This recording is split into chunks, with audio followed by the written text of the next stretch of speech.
وسن بسنته الى يوم الدين باقي كيوا السلام عليكم ورحمه الله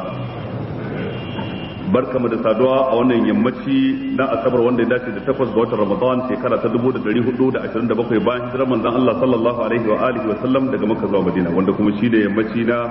30 ga watan tara shekara ta 2006 miladiya a jiya idan ba a manta ba mun tsaya a karshen aya ta 14 cikin wannan sura mai albarka suratul tauba zamu dan dawo baya kadan mu fara daga aya ta 12 domin ma'ana ta dace da juna amma kafin haka akwai tambayoyi. Mai tambaya ta farko yana cewa menene gaskiyar hadisin da ke cewa idan mutum yana da ya a gidansa mace kuma har ta balaga ba tare da an yi mata aure ba to duk abin da ta ci a gidan haramun ta ci kuma shi za a ci gaba da rubuta masa zunubi har sai an yi mata aure. Wannan karya ne ba hadisi bane ba magana ba ta da alaka da maganar annabta. To yanzu da masu ya'ya mata ya zasu da kansu kenan ya'ya biyu da mai ya'ya uku da mai ya'ya biyar wadanda ba su yi aure ba kaga zunubi sai illa masha Allah kenan haka kawai mutum bai lafi ba sai a rubuta masa zunubi ubangiji ta Allah ce la tazuru wazratun wazra ukhra sannan ba a kowanne rai kowace rai laha ma kasabat wa alaiha maktasabat to dan me za a ce kawai dan kana da ya'ya ba su yi aure ba sai a ce a rubuta mutum zunubi wannan ba gaskiya bane ba ko ba hadisin manzo Allah bane ba. Laifin mace mai yawancin bashi ga yawan fita ba tare da izinin mijinta ba da Allah malam kai magana dan tana jin wa'azinka.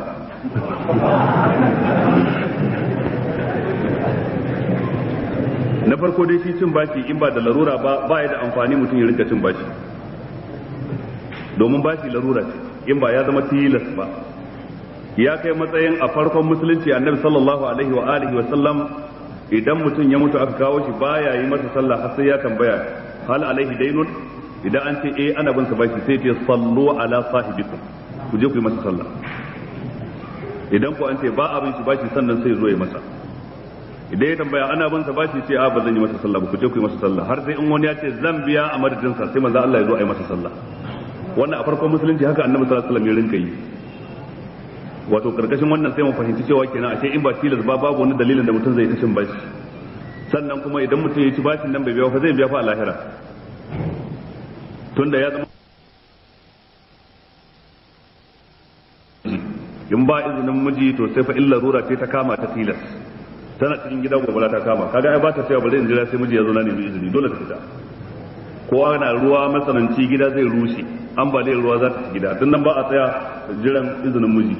ko kuma rashin lafiya mai tsanani ko naƙuda ta kama ta za a kai ta asibiti rai kwakwai mutu kwakwai kaga nan gurin za a fita da ita koda ba da izinin miji ba amma in ba haka ba duk inda zaki je unguwa ko da wajen mahaifanki ne to dole sai kin nemi izinin mijinki. Wani lokaci ne ake dakatar da cin abinci ana dakatar da cin abinci da zaran alfajir yake to kafin ketowar alfajir ya halatta mutum ya ci ya halatta mutum ya sha saboda Allah ce wa kulu washrabu hatta yatabayyana lakum al-khayt al-abyad min al-khayt al-aswad min al-fajr ku ci ku sha har sai farin silili ya bayyana daga bakin silili farin zare ya bambanta da bakin zare hadisin bukhari ya nuna abinda ake nufi da farin zare alfujir da yake to bakin zare ragowar dare da bai kammala tafiya gaba ɗaya ba wato har sai alfujir yake to sannan za ku daina ci sannan za ku daina sha wato da mutum ya farka babban abinda ake so ya sani alfujir yake to ko bai ke to ba in alfujir bai ke to ba zai ci abincinsa amma da zaran alfajir ya keto to ba za ka fara cin abinci ba amma idan mutum ya fara cin abinci kafin ketowar alfajir yana tsakiyar ce bai kammala ba alfajir ya keto to wannan an baka rahusa an yi maka rangwame ka karasa ko da an yi kiran sallah a masallacin unguwarku a salatu sayyidun min annabi kai dai zaka karasa abincinka tunda ka fara kafin lokacin kiran sallah muqaddara alfajir zai keto 5 saura kwata kai kuma ka tashi ka fara cin abinci 5 saura minti 20 kaga lokacin alfajir bai keto ba 5 saura 25 lokacin alfajir bai keto ba to kana cin abinci kila kai mai nauyin cin abinci ne akwai mutumin da halitta sa mai nauyin cin abinci ne ko kuma abincin da zafi kana biya hankali ha kawai baka yi aune ba sai alfajir keto zaka ƙara cin abincin ka babu komai a kanka amma ka fara cin abincin bayan alfajir ya keto to baka da azumi amma ka ƙarasa ka fara ci kafin ka kammala alfajir ya keto wannan babu laifi a kanka akwai asar da nusus waɗanda suke nuna haka to idan mutum ya tashi fa yana shakka alfajir ya keto ko bai keto ba shi baya da agogo ko agogonsa ba daidai yake ba sannan baya da wanda zai tambaya amma ya shiga shakka kila alfajir ya keto kila bai keto ba ya zai waɗansu malamai suka ce kar ya ci amma waɗansu malamai suka ce a'a in dai har kana cikin shakka bai keto ba kenan dai idan ya keto ina shakka kuma ubangiji ta'ala ya sanya gaya makwarar lokaci da zaka daina cin abinci shine at-tabayyun hatta ya tabayyana bai ce ba hatta ta tashakkak da kai shakka ka daina ci a'a har sai bayani idan bayani ya zo shi kuma ya kori me ya kori shakka dai idan ka tashi ka kalli gabas ya keto bai keto ba to lalle bai keto don bakin dai idan ya keto za ka san shi in ka shiga shakka za ka ci abincinka wannan shine zance mafi inganci cikin zantukan malamai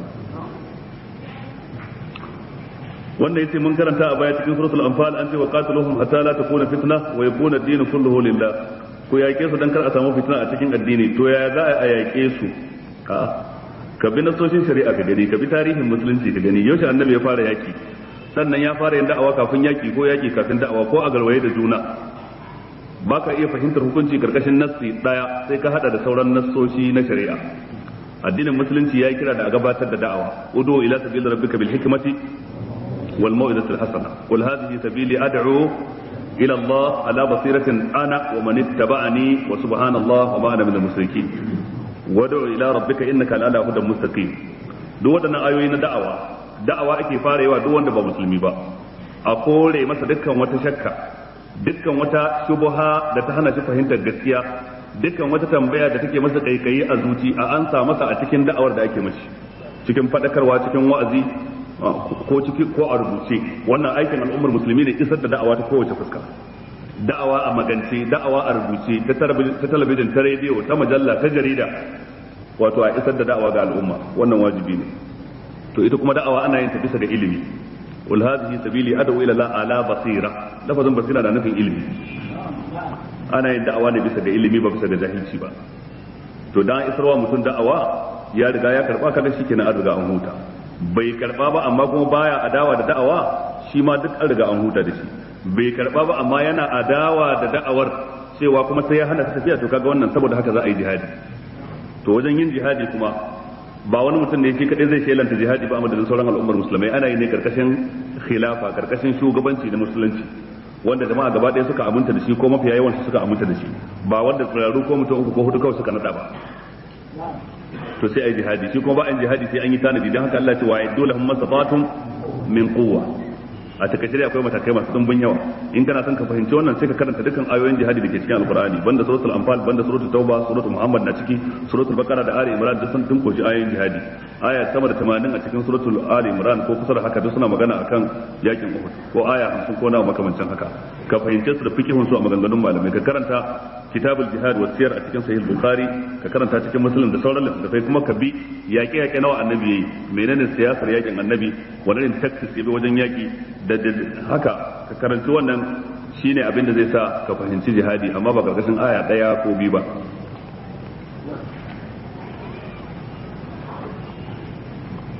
me hukuncin mace ta je kasuwa sayayya idan ta yi fita ta addinin musulunci ta sanya hijabi kuma duk inda za ta yi turmutu da maza ta kauce musu kuma ta je abin da ya kai ta saya shi ta je ta saya kuma bata ba da fuska suna musayar magana ita da wanda ta je sayayya wajensa ba sai abin da ya shafi nawa ka saya nawa aka sayar babu wani laifi akan ta yi wannan amma mace ta yi fita wadda take bata musulunci ba ko ta je da gangan ta rinka kutsawa cikin maza dan a shafa jikinta ta shafa jikinsu ko kuma ta je ta rika maganganu na batsa ita da wanda ta je sayayya wajensu ta saki fuska ta zubar da mutuncin mijinta wannan bai halatta ta je kasuwa ba duk wanda ya san matarsa a haka take bai halatta bai bar ta je kasuwa dan ba ta da kamun kai ba ta da kunya ba ta da tsoron Allah ta tsare da ita amma haka in dai mace ta je kasuwa ta tsare duk ka'idoji da ya kamata ta tsare ba ta yi laifi ba har lokacin annabi mata sun riga zuwa kasuwa suna sayayya ba ma kasuwar musulmi har kasuwa arna dan dalilin yakin banu nadir da banu kaiduka wata mace ce ta je kasuwar yahudawa sayayya ta durkusa tana taya waɗansu kaya sai wani zo ya taka tsananta da gangan ba ta sani ba da ta tashi miƙewa sai ta miƙe tsirara wannan ƙara da ta yi an keta mata mutunci shi ya kawo jihadi sai da aka tarwata yahudawan aka kore su daga madina tunda a kasuwar su aka yi wannan mahallu shahid da sai annabi ce inda zuwa kasuwa ba kyau kar wadda ta ƙara zuwa kasuwa daga yau to kuma bai shelanta haka ba a takaice dai idan mace za ta je kasuwa ta ji tsoron Allah, ta kame bakinta, ta yi shiga mai kyau, ta tsare mutuncinta, ta tsare mutuncin addinin musulunci, ta tsare amanar mijinta. wanda yace yana neman aure sun samu fahimtar juna shi da yarinyar, amma kuma iyaye ba su samu fahimtar juna ba, yanzu ya za a samu mafita? Yadda za a samu mafita shi da su samu fahimtar juna din, wata mafita ne banda wannan? Yanzu kai ka san dabarun da za ka bi iyaye din su samu fahimtar juna, ko ka haɗo waɗansu da tije abokanan mahaifinka don a samu fahimtar juna, ko abokanan mahaifinta daga wajen mahaifinta ne matsala yake don a samu fahimtar juna. Amma idan suka ce ba su yarda ba, kai iyayenka suka ce ba za ka aure ta ba, dole ka hakura, ko ita iyayen suka ce ba za ta aure ka ba, ita ma dole ta hakura. Bayan da za a aure dai babu iyaye a ciki, kuma kai ka san ana canja mace amma ba a iya canja uba ko uwa, ke ma kuma kin san ana iya canja miji amma ba a iya canja uba ko uwa, saboda haƙƙin iyayenka akan ka yana da girma, kai ma haƙƙin iyayenka akan ka yana da girma. Ka je ka gani ya kana so, mahaifin kai ce shi bai da kai aure a wannan gidan ba, ya kai iya da ranka, ka lallashe shi in ya ƙiyarda ka sake lallashe shi, ka bi ta kan abokanai, ya ƙiyarda sai ka hakura ka nemo ta, sai ka ce sai ka tashi hankali tsakaninka da mahaifinka akan mace. Ka iya aurenta a yau, a gobe Allah jarabe ka sake ta, kuma kun bata da mahaifinka, sai ka yaya? Ko ke ki makale ki ce sai shi, in ba shi ba sai rijiya, in ba shi ba sai kafar katako, shikenan ba wani kafar katako, za ki je kuma ya ci mutuncin ke sake ki, sannan kuma ki ji kunyar dawowa gida ki faɗa. Yaso da dama akwai wanda suka tayar da bore sai sun auruwa ne, amma karshe idan ya ci mutuncin su kuma su ji kunyar su dawo gida su faɗa. To saboda haka ana bin hanyoyi, ana bin abubuwa ta hanyar da ta dace. Ka lallashi mahaifanka ta hanyar da ta dace har su yadda, in kayi sun kiyarda sai ka hakura, ke ma haka ki lallashi mahaifanki har su yadda, in sun kiyarda sai ki hakura, ya zaki.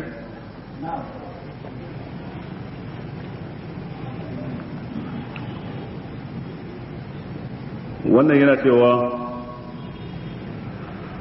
ka yi magana akan ahlul baiti kwanaki, kace su ne banu hashim da kuma banul muttalib,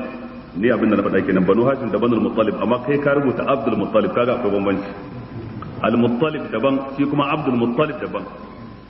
Banu hashim da banul muttalib, yace to karin bayanin anan wurin hatta kafarin su a'a sai musulman su,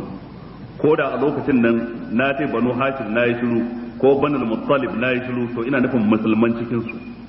wanda ba musulmin cikin su ba a sashi cikin ahlul bait, sai da in an tashi yin salati a sashi a ciki, ko an tashi ba da ganima a bashi, sai musulman cikin su, waɗannan su ake kira ahlul bait.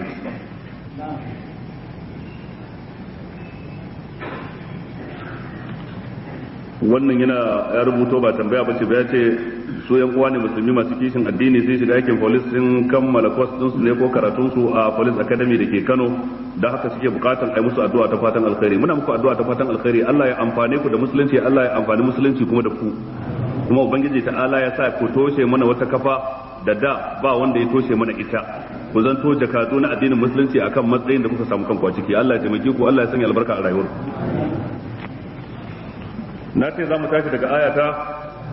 12, wa innaka tu aymanahum, ya Allah. A'udhu billahi minash shaitanir rajim. Bismillahir rahmanir rahim. Wa innaka tu aymanahum min ba'di ahdihim wa ta'anu fi dinikum فقاتلوا أئمة الكفر إنهم لا أيمان لهم لعلهم ينتهون ألا تقاتلون قوما نكثوا أيمانهم وهموا بإخراج الرسول وهم بدؤوكم أول مرة أتخشونهم فالله أحق أن تخشوه إن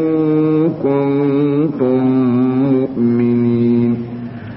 قاتلوهم يعذبهم الله بأيديكم ويخزهم وينصركم عليهم ويشف صدور قوم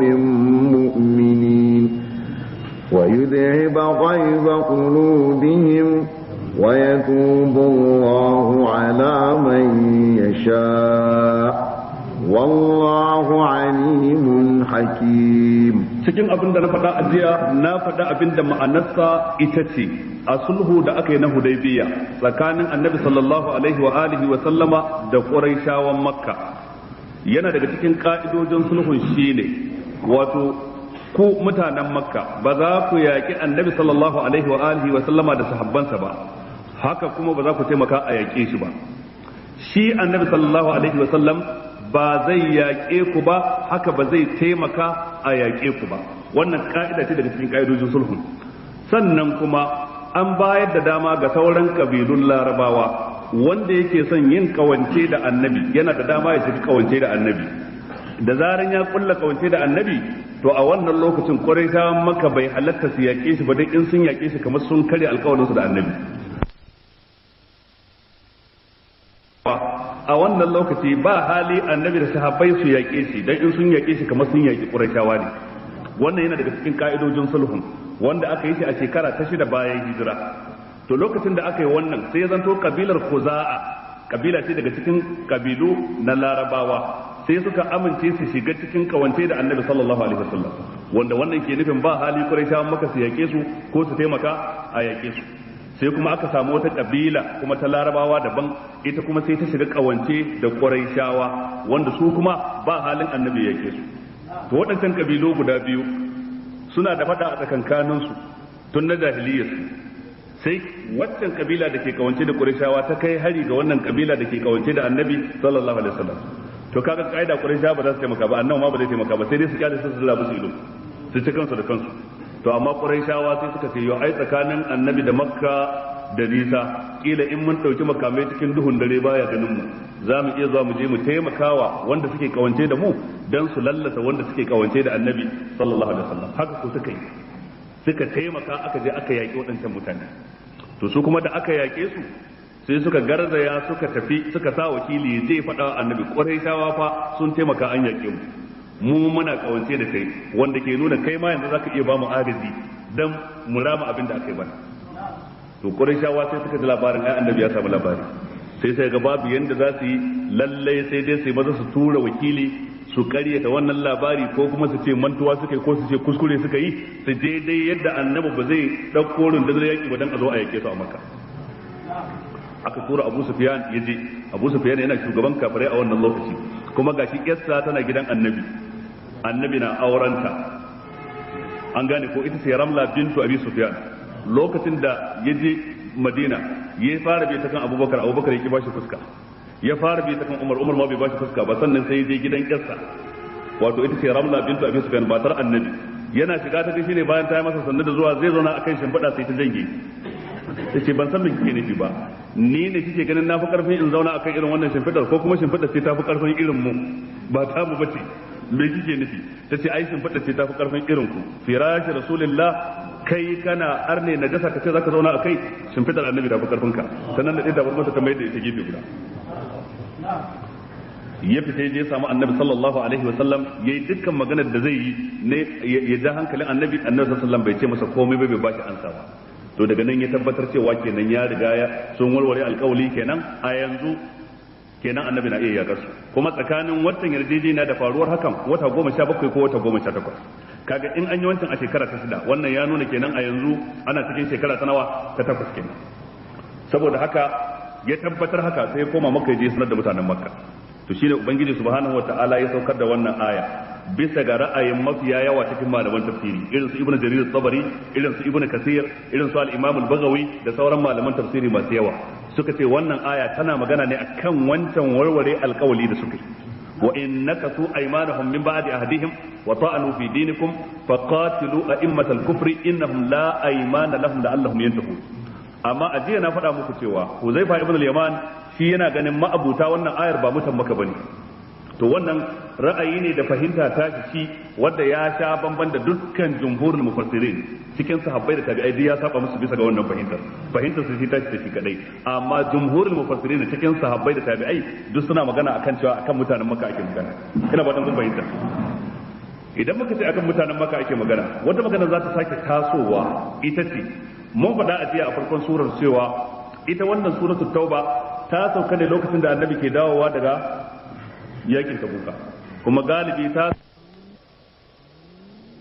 a ce innahum la iman lahum, su dan ba su da tsari alkawali. Duk dai ma'anar ta zama daya, sawa'un ka ce la iman lahum ko ka ce la iman lahum la'allahum yantahun. ألا تقاتلون قوما نكثوا أيمانهم وهموا بإخراج الرسول وهم بدأوكم أول مرة وانا ita ce hujjar jumhurul ulama cikin sahabbai da tabi'ai da tabi'ut tabi'ina malaman tafsiri da suke cewa ayar tana magana akan mutan makka ba kamar Huzaifa ba da yake cewa ma'abuta wannan aya ba su zo ba sai nan gaba ayar tana magana akan mutanen makka suka ce gashi abinda aka lissafa laifukan su ne ala tuqatiluna qauman nakasu aymanahum shine wancan alƙawli da suka rore wa hammu bi ikhrajir rasul tun da can wa hum bada'ukum awwal marra a yakin badar sufofin nan guda uku dun nasu ne kowanne ɗaya suka yi ya halatta a yake su ballantana sun yi laifuka guda uku a haɗe nakasu aymanahum laifi ne mai zaman kansa hammu bi ikhrajir rasul laifi ne mai zaman kansa yukhrijuna rasula wa iyyakum an tu'minu billahi rabbikum in kuntum kharajtum jihadan fi sabili sannan kuma bada'ukum awwal marra shi kansa yake laifi ne mai zaman kansa sai Allah ya takhshawnahum fallahu ahqqu an takhshawhu in kuntum mu'minin yanzu tsoron sa kuke ji Allah shi ya fi cancantar ku ji tsoron sa in kuntum mu'minina in kun kasance mu'minai lafazin in kuntum mu'minina da kenan in dinnan shin in ce shartiya ko kuma in ce ba shartiya ba ita da ire-irenta da ke cikin alqur'ani kamar fadin Allah ta'ala wala tahinu wala tahzanu wa antumul a'launa in kuntum mu'minin kar ku rauni kar ku tsorata wa antumul a'launa ku ne mafiya daukaka in kuntum mu'minin in kun kasance mu'minai malaman nahawun basra suka ce in ce shartiyya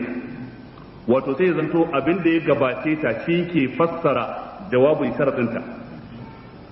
antumul a'launa in kuntum mu'minin yani in kuntum mu'minin fa antumul a'launa haqqan in har ku mu'minai ne to lalle ku ne madaukaka sannan kuma fallahu ahqqu an takhshawhu in kuntum mu'minin yani in kuntum mu'minin fallahu ta'ala ahqqu an takhshawhu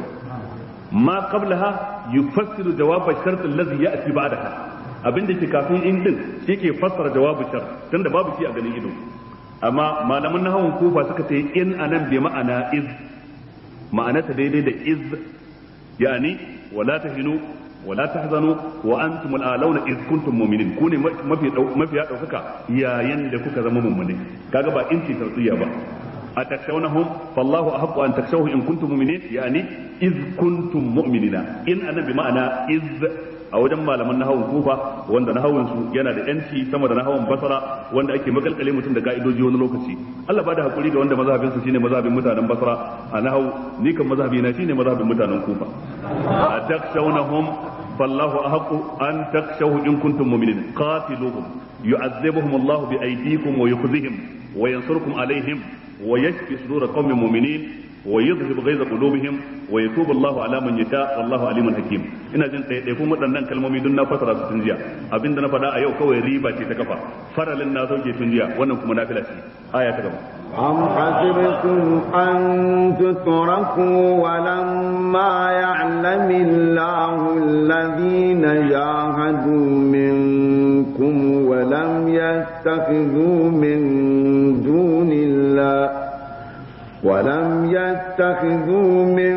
دون الله ولا رسوله ولا المؤمنين وليجة والله خبير بما تعملون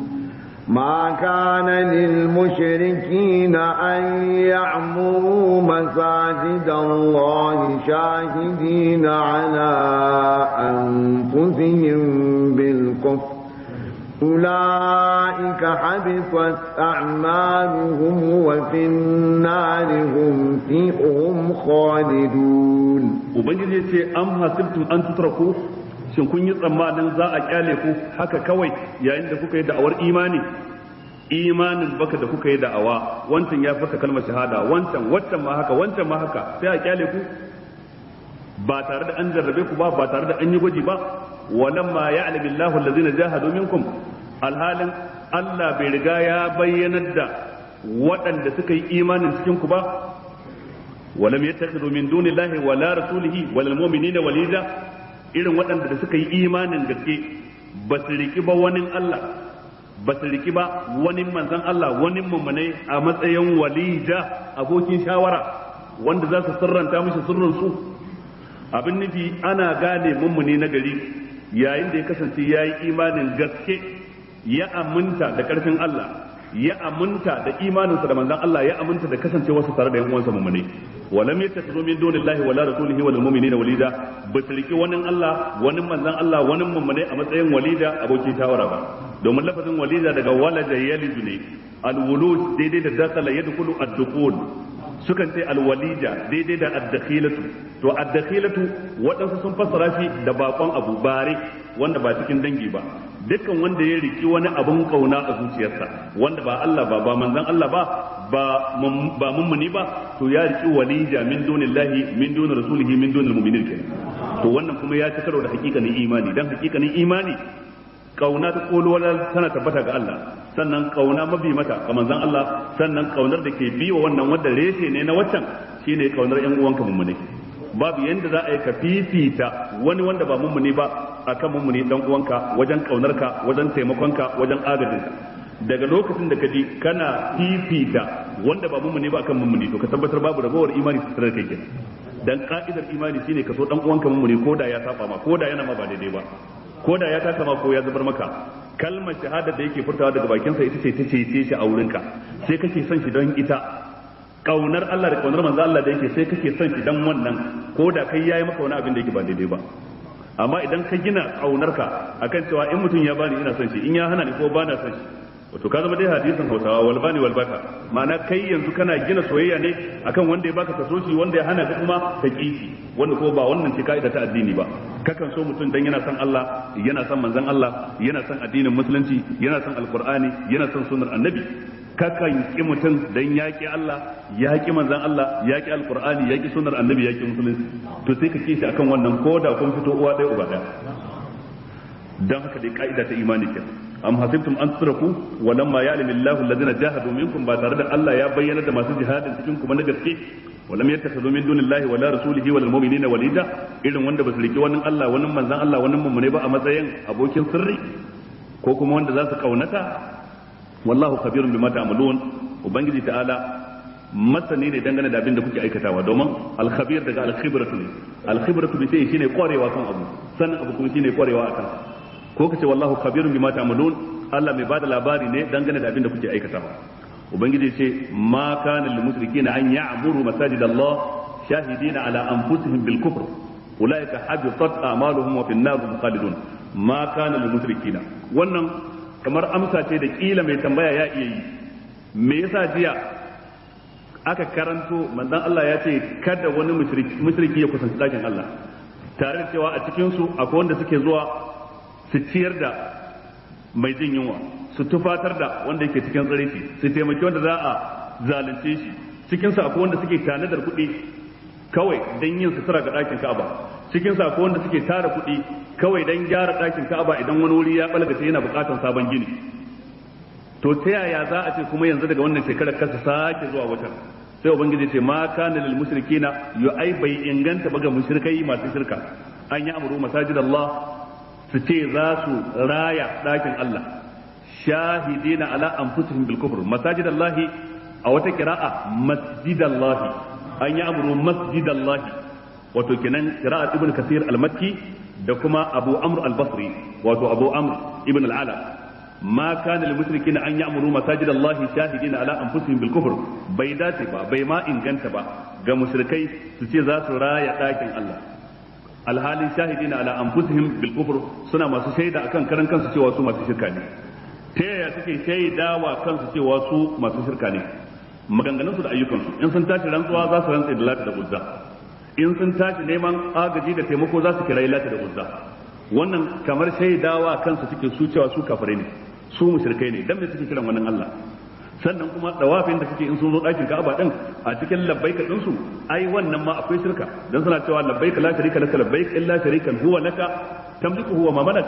wannan ita ma shirka ce shahidina ala anfusihim bil kufr da dai dukkan wani abu ma'ana shahidina bil lisanil hal ko shahidina bil lisanil maqal suna shaidarwa kansu a baki su da kansu kuma suna shaidarwa a aikata cewa su dinnan wato akan kafirci suke Allah ya ce ulaika habitat a'maluhum irin waɗannan ayyukansu sun riga sun rushe wa fin nari hum khalidun a cikin wuta su suna masu dawwama za su dawwama a cikin wuta Allah ya tsare mu wato kenan shirka tana lalata aiki da haka ubangiji ya ce da manzo sallallahu alaihi wasallam wa laqad uhiya ilayka wa ila allazina min qablik la in ashrakta la yahbatanna amaluk wa la takunanna min al-khasirin bal illaha fa'bud wa kun min ash-shakirin. kuma Allah ya zano wani kaso na annabawa a cikin suratul an'am tun daga wajilka hujjatuna atainaha ibrahima ala qaumihi narfa'u darajatin man nasha inna rabbaka hakimun alim wa habna lahu ishaqa wa yaquba kullan hadaina. da aka je karshe sai Allah ce walau ashraku la habita anhum ma kanu ya'malun, inda sun yi shirka da duk abin da suka aikata ya lalace. sai wannan ya nuna idan mutum na shirka aikin sa na lalacewa, shirka na lalata aiki gaba daya. Allah tsare mu da shirka. إنما يعمر مساجد الله من آمن بالله واليوم الآخر وأقام الصلاة وآتى الزكاة ولم يخش إلا الله فعسى أولئك أن يكونوا من المهتدين. إنما يعمر مساجد الله فنذكر كذي وندك راية ɗakunan Allah ya raya masallaci man amana billahi shine dukan wanda ya imani da Allah wal yawmil akhir kuma ya imani da ranar karshe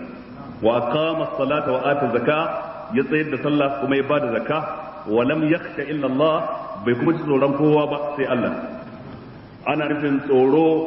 wanda yake a matsayin ibada ba tsoro na ɗabi'a ba, dan akwai tsoro na ɗabi'a. ka ji tsoron kura, ka ji tsoro idan an ce wannan hanya akwai yan fashi, ka ji tsoro in ka ji waɗansu sun ketoro gidanka da daddare, wannan tsoro ne da ɗabi'a. dan mutum yayi wannan bai laifi ba, bai ci karo ba da fadin Allah ta'ala fala takhshawhum wakhshawni, bai ci karo ba da fadin Allah ta'ala fala takhafuhum wa khafuni in kuntum mu'minin, bai saba wa qa'idar walam yakhsha illa Allah ba, dan tsoro ne na ɗabi'a. kaga wani abu ka firgita. annabi Musa lokacin da ya jefar da sanda ya ga ta zama cijiya falamma ra'aha ta tazzu ka annaha jannun walla mudbiran wa lam yu'aqqib. Allah ce ya Musa la takhaf inni la yakhafu ladayya al-mursalun illa man zalama thumma badala husnan ba'da su'in fa inni ghafurur rahim. kaga nan gurin tsoro ne da dabi'a, dan haka ba zarge shi ba kai. haka lokacin da za a turo shi ya zo ya sanar da mutanen garin Fir'auna kasar Misra manzanci yake ce musu wato na kashe rai a cikin su wa khafu an yaqtulun, ina jin tsoron su kashe ni, inni qataltu minhum nafsan fa khafu an yaqtulun, ina jin tsoron su kashe ni. nan ma ba a zarge shi ba kan wannan tsoron, dan tsoro ne na dabi'a. amma tsoro irin ka ji tsoron wani na iya talautar da ni,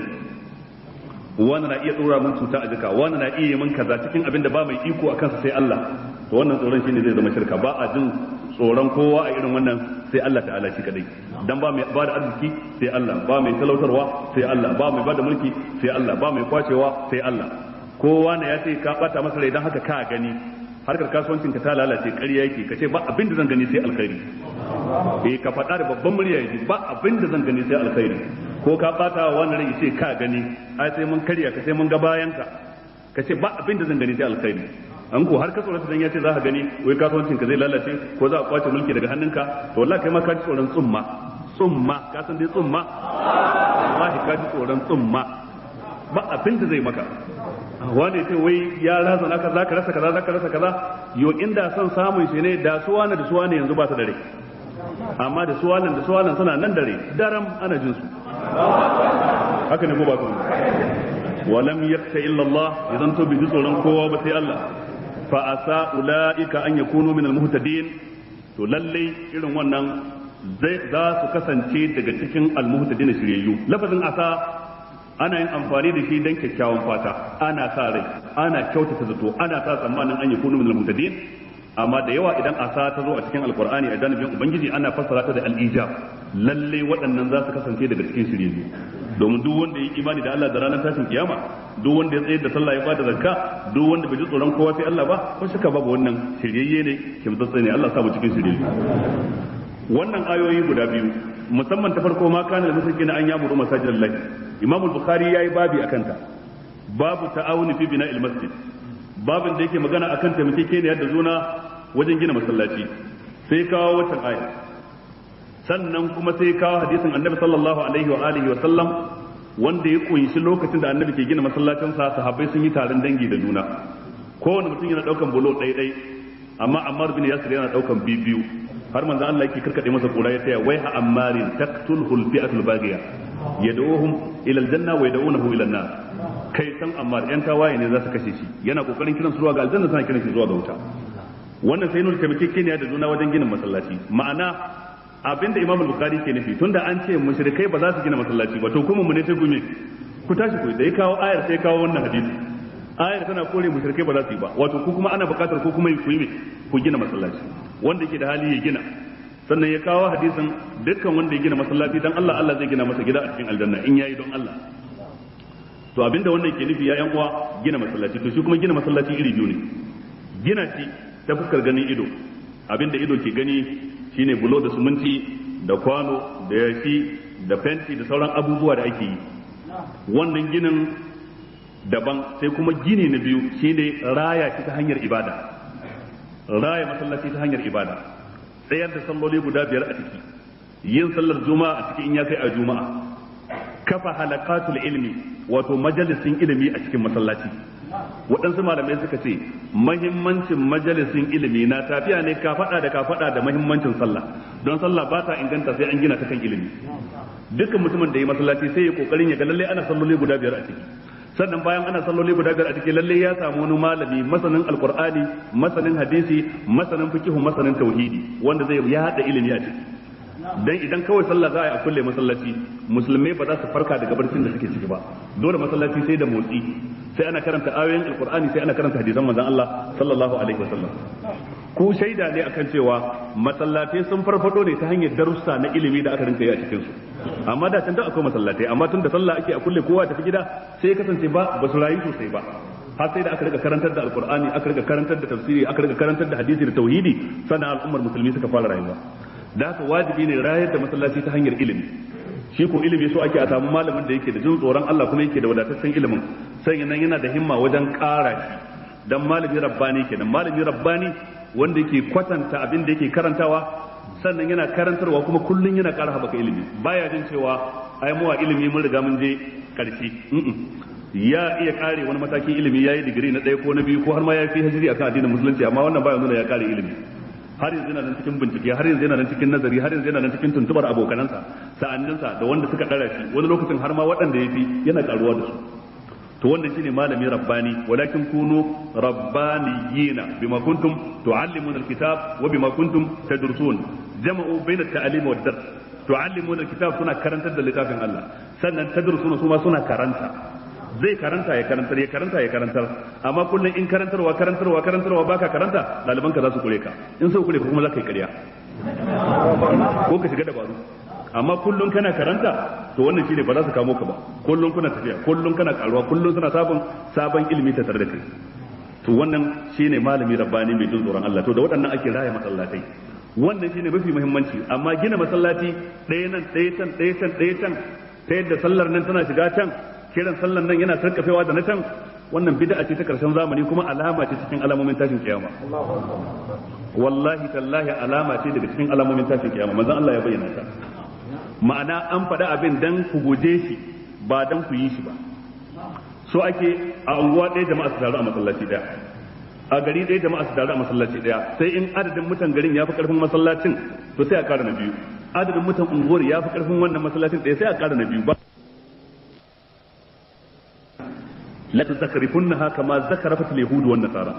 sai kun kawata dakunan ibada ku irin yadda yahudu da nasara kirista da ɗan mishan kenan da yahudawa suka rika kawata dakunan ibadan ku so ake kuraya shi da ibada karatun alqur'ani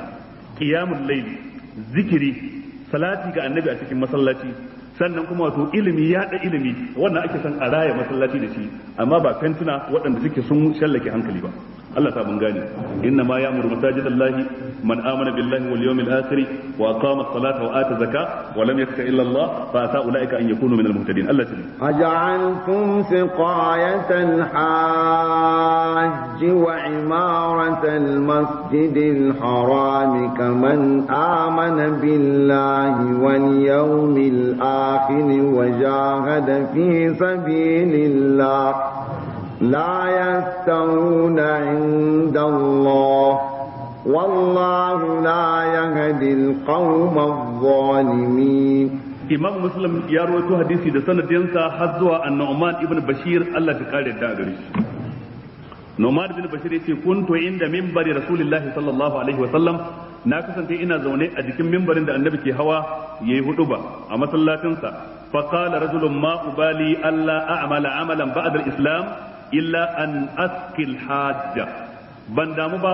bayan shiga ta musulunci a ce ba wani aiki da na taɓa yi sai shayar da alhazai in sun zo aikin haji in tanadar musu ruwan sha. Yana nufin in ba wani aiki da na taɓa yi tunda na furta kalmar shahada sai wannan, to ni wannan ya ishe ni saboda abu ne mai lada. Lafazin alhajja ana nufin alhaji guda ɗaya, amma ismul jins ne, ya shafi alhazai, shayar da alhazai. An gane ku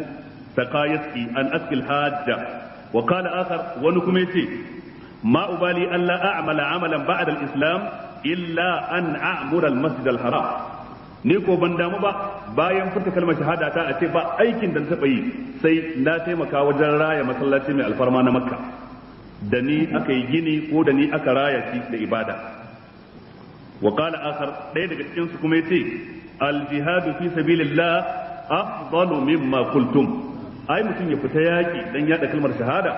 dan yada kalmar musulunci, shi ya fi fifiko sama da duk abin da kuka lissafa. Kai da kace ka shayar da alhazai, kai da kace ka taimaka wajen gina ɗakin Ka'aba, cikin ku duk wanda ya fita jihadi ya fi ku falala, ya fi ku matsayi.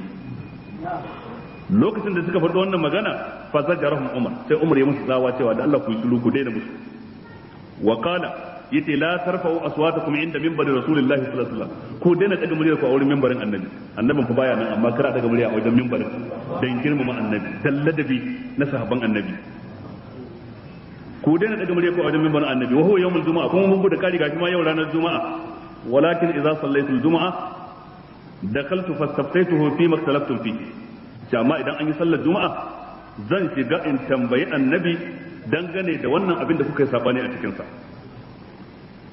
Annuman bin Bashir ce fa anzalallahu azza wa jalla, sai Allah ya saukar da wannan aya, aj'altum siqayatal hajji wa imaratal masjidil haram kaman amana billahi wal yawmil akhir wa jahada fi sabilillah la yastawuna inda Allah wallahu la yahdi al-qawma adh-dhalimin. A zahiri sai muka cewa wannan abin tattauna da sahabban nan suka yi shine yake da alaka da saukar aya, amma kuma gaba ɗaya sura kamar yadda muka faɗa bayan dawowa daga yakin Tabuk akan hanya ta sauka. Dan haka irin wannan lafazi da sahabbai sukan faɗe shi ne a matsayin lokacin da suka tattauna sai aka karanta musu wannan ayar, dama tana nan an saukar da ita. Abin nufi dan a nuna ayar ta ba su amsa. Faɗin ayar ya shafi waɗanda suka saukar dan ita, so ne mushrikan Makka, kuma ya shafi waɗanda suka yi tambaya a yanzu. Kuma mu ma a gobe in wani abu ya faru makamancin wannan ma iya karantowa, amma kaga ba za mu mai da wannan abin shine sabon saukar ayar. Dai idan wani bai sani ba, bai san istilahat na salaf ba, sai ya karanta wannan a matsayin sababun nuzul wanda ba sababun nuzul bane ba. Shine dalilin da yasa na karanto hadisin dan wannan fadakarwa. Ubangiji ya ce aja'altum siqayatal hajji, shin yanzu kun mayar da shayar da alhazai wa imaratal masjidil haram da kuma raya masallaci mai alfarma. Lafazin siqaya shayarwa, imara rayarwa, wato al-imara da as-siqaya dukkanin su masdar ne, kamar as-siyana kaga shi ma masdar ne. Wato kwa mayar da wannan kaman amana billahi wal yawmil akhir, daidai da wanda yayi imani da Allah, yayi imani da ranar karshe, wa jahada fi sabilillah, yayi jihadi dan yada kalmar Allah, la yastawuna inda Allah, ba za su yi daidai ba a wajen Allah. Wallahu la yahdi al-qawma adh-dhalimin, ubangiji ta'ala baya shiryar da mutanen da suke azalumai. Abin nufi baya musu gaban katar, baya datar da su cikin al'amuran su, da abin da sai zaka sun yi su ba bisa dace ba. Wannan aya akwai wata kira'ar akanta, ita ce kira'ar Abu Ja'far a riwayar Ibn Wardan, yace aja'altum suqiyatal hajji wa amaratal masjidil haram, suqiyatal hajji wa amaratal masjidil haram kaman amana billahi wal yawmil akhir wa jahada fi sabilillah. Idan muka dauki wannan kira'a wanda yake ita ma kira'a ce mutawatira, za ta dace da abin da ya biyo baya kaman amana billahi, wanda ba mu bukatan takadiri wajen tafsiri. Amma inda mun dauki kira'ar aja'altum siqayatal hajji wa imaratal masjidil haram, a nan gurin muna bukatan takadiri a babin tafsiri, domin siqaya da imara masdar ne, man amana billahi kuma suna ne, kaga sai ya zanto al-ismu fi muqabalatil masdar. To a irin nan shine suke cewa lalle ko dai mu kaddara suna a wurin wannan masdarin, ko mu kaddara masdari a wajen wancan sunan. Wato ko dai mu ce aja'altum ahla siqayatil hajji wa ahla imaratil masjid kaman amana, kaga ahl suna ne fi muqabalati man al-ismu fi muqabalati al-ismi kenan an gane ko muqaddar masdari a wajen sunan idan mun ce aj'altum siqayat al-hajj wa imarat al-masjid al-haram sai mu ce kai imani man amana billahi kaga al-masdar fi muqabalati al-masdar an gane ko wato ko dai al-ism fi muqabalati al-ism ko al-masdar fi muqabalati al-masdar amma idan mun dauki qira'ar amarat al-masjid al-haram kaga amara wato jam'i ne na amir kamar zalama jam'i ne na zalim kamar kataba jam'i ne na katib kaga anan gurin al-ism fi muqabalati al-ism kenan wato ba wahala takdiri wannan dai ka'idoji ne na larabci ga wanda ya kai fahimci wannan lalle zai kare shi a babin tafsiri da babin ulumul shar'iyya gaba daya la yasawuna inda Allah wallahu la yahdi al-qawm az-zalimin Allah ya ce الذين آمنوا وهاجروا وجاهدوا في سبيل الله بأموالهم وأنفسهم أعظم درجة عند الله وأولئك هم الفائزون يبشرهم ربهم برحمة منه ورضوان وجنات لهم فيها نعيم مقيم خالدين فيها أبدا إن الله عنده أجر عظيم الذين آمنوا وأن سكي إيماني وهاجروا كما سكي هجرة وجاهدوا في سبيل الله سكي جهادي دنيا كلمة الله بأموالهم وأنفسهم دوكيو ينسو دكاو ننسو أعظم درجة عند الله وأن سنة ما فيها جرمان درجة أوجن الله ما لم سكتي أعظم أن نقول أفعل تفضيل أما ليس على بابه domin idan an ce a'azam wanda yi imani yayi hijira yayi yaki shi yafi girman daraja a wajen Allah to wannan sai ya bayi zuwa ga wani ya fahimci wanda bai yi imani ba wanda bai yi hijira ba wanda bai yi yaki ba shi kuma yana da daraja amma wanda yi yafi shi daraja to amma wanda bai yi imani ba yana da daraja bai da daraja a ce a'azam wannan gurin laysa ala babiki la yadullu ala tafdil kamar da Allah ne ya ce ashabul jannati yawma idhin khairun mustaqarran wa ahsanu maqila suka ce la yadullu ala tafdil لأن الخير أنا أقول إذا أكت يدل على التفضيل كينا وند بأصحاب الجنة بأصحاب النار له شيء من الخيرية لكن أصحاب الجنة أوفر منه حظا في الخيرية وند يكون بهذا أكيد هنا باتنكم فهمت يبشرهم ربهم برحمة منه ورضوان وجنات وبنجي تعالى هنا مسو بشارة وتباين وأولئك هم الفائزون وأن ننسون ما سلب بوتا يبشرهم ربهم برحمة منه ورضوان وجنات وبنجي هنا مسو بشارة درهما تمسمن دجاليتي ورضوان دكما يردا أقول قراءة رضوان بضم الراء وجنات دكما الجنة لهم فيها نعيم مقيم suna da ni'ima wadda take madawwamiya shine muqim na'imun muqim ni'ima madawwamiya wadda ba ta yankewa la maqtu'atin wala mamnu'a suna cikin aljanna a dawwame malamai suka ce in ka sanya lura an ambaci abu uku kuma aka faɗi sakamako uku allazina amanu aikin farko kenan wa hajaru aikin nabi kenan wa jahadu fi sabilillahi bi amwalihim wa anfusihim to sai aka koma wajen sakamako yubashshiruhum rabbuhum bi rahmatin minhu dai kenan wa ridwanin bi kenan wa jannatin lahum fiha na'imun muqim salata fi muqabalati salata wato uku da uku nan an ambaci aiki iri uku ga kuma sakamako iri uku rahma wato rahama sannan ridwan yadda ubangiji wadda wato wani abu ne mai ya fi shiga aljanna dadi tunda ubangiji zai ce uhillu lakum ridwani fala askhatu alaikum ba'dahu abada na saukar muku da yardata daga yau ba zan ƙara fushi da ku ba wannan dori ne akan shiga aljanna sannan na'imun muqim in kana cikin abu daban a ce kuma in ka shiga dindindin kuma ƙari ne akan shigar kenan tunda kila idan aka ce za a shiga a fito kaga akwai matsala kenan khalidina fiha abada inna allaha indahu ajrun azim khalidina fiha za su dawoma a cikin ta ita aljannatin abadan har abada babu mutuwa babu tufa Allah sa muna tare da su inna allaha indahu ajrun azim lalle ubangiji subhanahu wataala a wurin sa ne lada mai girma yake abinda muka faɗa zama daidai Allah ya ba mu lada wanda muka yi kuskure kuma Allah ya yafe mana subhanakallahumma bihamdik ashhadu an la ilaha illa anta astaghfiruka wa atubu ilayk